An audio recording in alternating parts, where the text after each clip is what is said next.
कुख्यात गुंड निलेश घायवळ हा सध्या स्वित्झर्लंडमध्ये आहे। मात्र तो ज्या पासपोर्टवरती स्वित्झर्लंडला गेला त्याच्या कहाणीमध्ये नवीन नवीन ट्विस्ट येताना पाहायला मिळतात।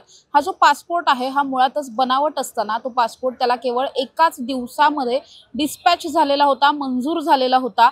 त्यानंतर कोतवाली पोलिसांनी जे काही त्याच्यावरती नॉट अवेलेबल वगैरेचा रिमार्क मारला होता आणि त्याच्यानंतर रिव्ह्यूसाठी सुद्धा हा पासपोर्ट जो आहे तो परत जे ॲप्लिकंट आहेत म्हणजे निलेश घायवळला उत्तर मागवलेलं होतं, जे उत्तर त्याने तब्बल 5 वर्षांनंतर दिलं, तरी सुद्धा 5 वर्षात पासपोर्ट ऑफिसने त्याचा हा पासपोर्ट नामंजूर केला नाही किंवा रद्द केला नाही। मुळातच हे इतकं मोठं प्रकरण आहे आणि यामध्ये इतक्या बारीक बारीक गोष्टी आता समोर येतात। माझ्याबरोबर सामाजिक कार्यकर्ते विजय कुंभार सर आहेत। सर, काय सांगाल?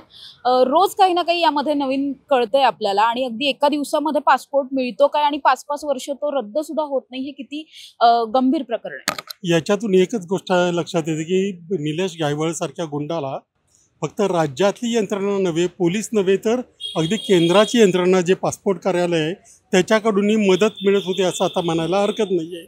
आणि हे सगळे डॉक्युमेंट ऑनलाईन आहेत। 23/12ला त्यांनी अर्ज केला, 19ला, 24ला पासपोर्ट डिस्पॅच झाला। तात्काळ पासपोर्टला हे ठीक आहे की नंतर पोलीस व्हेरिफिकेशन होतं, पण त्यानंतर 16/1/2020ला त्यांनी पोलीस व्हेरिफिकेशन रिव्ह्यूसाठी म्हणून निलेश घायवळला नोटीस पाठवली 20 साली, 16 जानेवारी 2020 साली। त्यानंतर 20 नंतर 25पर्यंत काही हालचाल झाली नाही आणि एप्रिल 25मध्ये घायवळने काहीतरी उत्तर दिलं असेल किंवा नसेल, परंतु कारवाई काही झाली नाही। तो पासपोर्ट रिवोक झाला नाही आणि अजूनही रिवोक झालेला नाही आणि त्याच्या आधारावर इकडे सगळे गुन्हे करून तो परदेशात पळून गेला। कुठल्याही परिस्थितीमध्ये ही जी सगळी ऑनलाईन प्रक्रिया आहे त्याच्यामध्ये कुठेही त्यांना कागद मिळाला नाही वगैरे म्हणायला वाव नव्हता। सगळी प्रक्रिया ज्या वेळेला व्हेरिफिकेशन रद्द झालं किंवा पोलिसांनी नाकारलं त्या क्षणाला पासपोर्ट रिवोक होणं गरजेचं होतं, परंतु का कुणास ठाऊक पासपोर्ट कार्यालयाने 5 वर्ष काही कारवाई केलेली नाही। याचा अर्थ त्याचे हात कुठपर्यंत पोहोचलेले दिसत आहेत।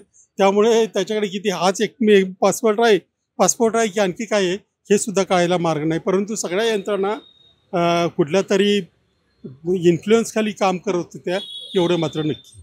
सर, आतापर्यंत आपण बघितलं की या निलेश घायवळला राजाश्रय मिळत होता, पोलिसांकडून सुद्धा हलगर्जीपणा त्याच्या प्रकरणांमध्ये केला जात होता। आता चक्क केंद्राची यंत्रणा असलेल्या पासपोर्ट ऑफिसकडून असं सगळं घडणं, मुळात पासपोर्ट ऑफिस सुद्धा या सगळ्याला मग तितकंच जबाबदार आहे असं म्हणणं आणि त्यामध्ये सुद्धा याचा काही हात असू शकतो? पासपोर्ट ऑफिस याच्यामध्ये जबाबदार आहे, याच्यात कुठलीही शंका नाही। हे जे ऑनलाईन सगळं केलं आहे त्याच्यामध्ये घोटाळ्यांना वाव मिळणार नाही, कोणी सगळे पकडले जातील, कुणाला काही गडबड करता येणार नाही असं म्हटलं जातं। परंतु इथं जर अशा पद्धतीने गुन्हेगार पोलीस व्हेरिफिकेशन पेंडिंग असताना किंवा पोलीस व्हेरिफिकेशन झालं नसताना पासपोर्ट मिळवून परदेशात जात असतील तर त्या यंत्रणेच्या बाबतीत मात्र आता शंका घ्यायला वाव आहे। दुसरी गोष्ट, या निलेश घायवळचे म्हणजे पुण्यामध्ये निलेश कुमार घायवळ नाव वापरलं, घायवळ, आणि तिकडं त्यांचं मूळ जे गाव आहे सोनेगाव तिथंही त्या दोघांचे नवरा बायकोंचे वोटर कार्ड दिसून आलेत। जिथून पासपोर्ट घेतलाय तिथं मात्र कुठलंही त्यांचं डॉक्युमेंट दिसत नाही।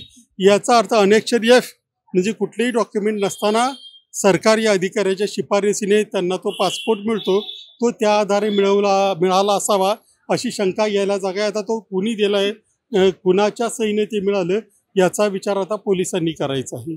सर, केवळ एक गोळीबाराचं प्रकरण घडलं आणि त्याच्यानंतर हा इतका मोठा स्कॅम सगळा आता बाहेर येतोय, यामध्ये अनेक गोष्टी असणार आहेत आणि जर निलेश घायवळ असं करू शकतो तर त्याच्यासारखे असे अनेक गुंड आहेत, अनेक नेते आहेत, असं सगळेच जण हे सगळं करू शकत असतील जे आपल्याला अजूनपर्यंत माहित नाही। हे किती मोठं रॅकेट वाटतं? नाही, हे याच्यामध्ये रॅकेट हा फक्त निलेश घायवळचं पासपोर्ट हा एक मुद्दा झाला। निलेश घायवळने बनावट केलेले वोटर ID हे फक्त एकट्या निलेश घायवळबद्दल नाही, आपल्या महाराष्ट्रामध्ये मागच्या वर्षी साधारणपणे राजुऱ्याला 5-6 हजार आणि तुळजापूरला 5-6 हजार असे लोक सापडले होते। ती नंतर रद्द झाली, ते वोटर ID तयार झाले नाहीत, हा भाग वेगळा। परंतु इतक्या लोकांनी ते वोटर ID तयार करायचा प्रयत्न केला, हा सुद्धा गुन्हा होता। आणि याच्यामध्ये तो वोटर ID हा एक मुद्दा झाला।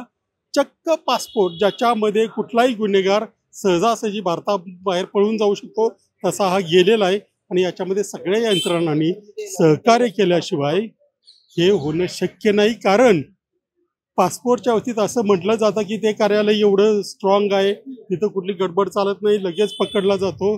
पण इथं पकडला गेलाय, तुम्ही शोकॉज नोटीस दिली त्याच्यावर तुम्ही 5 वर्ष कारवाई करत नाही, याचा अर्थ पासपोर्ट कार्यालयाचा स्वतः नसेल त्यांनी केली, कुणाच तरी बरदस्त आहे किंवा वरून कुणीतरी सांगितलं आहे म्हणून त्यांनी तसं केलं असेल.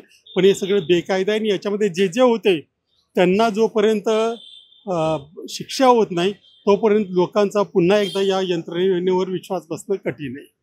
सर, अजूनही हे प्रकरण इतकं मोठं झालेलं आहे तरी सुद्धा अजून पण या प्रकरणात केवळ पोलीस यंत्रणा काम करते. सरकार म्हणून सरकारची जी काही एक भूमिका लागते इतक्या मोठ्या प्रकरणामध्ये ती अजूनही सरकारने घेतलेली नाहीये. सरकारकडे काही मागणी करताय तुम्ही? कुणाकडे मागणी करायची? सरकार म्हणजे कोण असतं? ज्यांनी करायचं त्यांनी जे करायला नको होतं. ही डॉक्युमेंट्स मी ऑनलाईन आहे ती काढून मी प्रसिद्ध करतोय, हे मला प्रसिद्ध करायची गरज नाही किंवा हे माझं काम पण नाही आहे. पण सरकारी यंत्रणा जर अजून ह्या गोष्टी आपल्याला पुढे काढाव्या लागत असतील तर सरकारमधूनच सपोर्ट मिळतोय, त्यामुळेच कारवाई होत नाही असं म्हणता येईल. कारण हे कॅन्सल करणं हे एका तासाचं काम आहे. तो पळून जाऊन सुद्धा आता महिना होत आला. मग हे कॅन्सल करण्यासाठी सुद्धा नागरिकांना सगळ्या गोष्टी पुढे आणाव्या लागत असतील तर मग सरकार फेल झालेलं आहे. अशा फेल सरकारकडे काय मागणी करायची ना? नक्कीच आपण बघतोय की आता निलेश घायवळ प्रकरणामध्ये अनेक महत्त्वाच्या गोष्टी ज्या आहेत ते समोर आलेल्या आहेत. या सगळ्या प्रकरणामध्ये निलेश घायवळ ज्या बनावट पासपोर्टच्या आधारे पळून गेलेला आहे तो पासपोर्ट अजूनही नामंजूर करण्यात आलेला नाहीये. त्या पासपोर्टवर आतापर्यंत खरं तर कारवाई होणं सुद्धा गरजेचं होतं. निलेश घायवळला तात्काळ भारतात परत आणण्यासाठीचे प्रयत्न करणं सुद्धा गरजेचं होतं, मात्र असं काहीच झालेलं दिसून येत नाहीये.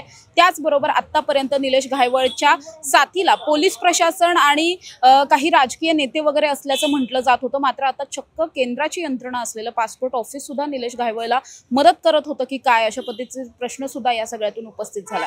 कॅमेरा पर्सन निलेशसह समृद्धी जाधव, टॉप न्यूज मराठी, पुणे. तुमची car, electric panel, data server आगीपासून सुरक्षित आहे का? नाही? मग आजच बसवा F protect temperature activated fire suppression device. यामध्ये आहे eco friendly non toxic pressurised liquid जे आग लागल्यास क्षणार्धात ॲक्टिव्हेट होऊन आगीवरती मिळवते नियंत्रण. बसवण्यास अतिशय सोपे आणि सुटसुटीत टेकालिपचे एक दर्जेदार उत्पादन एफ प्रोटेक्ट.